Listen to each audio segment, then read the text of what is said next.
Disabled Person Reviews Disabled Meter, Part 126, Deaf President Now. This film came out on Apple TV in May, and I was so excited. This is one of my favorite historical events.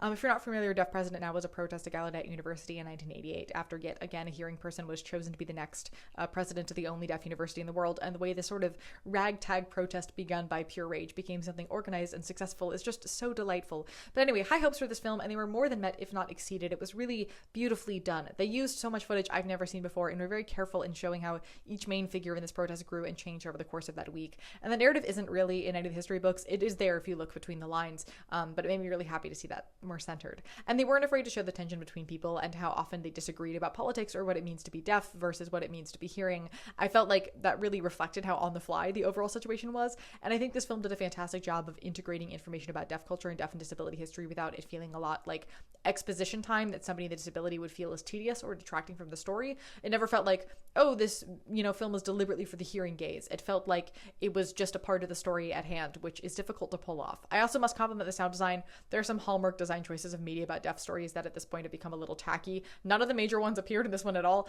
It felt fresh and interesting and deliberate rather than trying to teach the audience a lesson about what it's like to be deaf or trying to make silence artistic and metaphorical. It just instead served as a periodic reminder of, oh right, that's what this is about. That I felt was really well utilized. So highly, highly recommend. Please go seek out this film and give it a watch. 13 out of 10.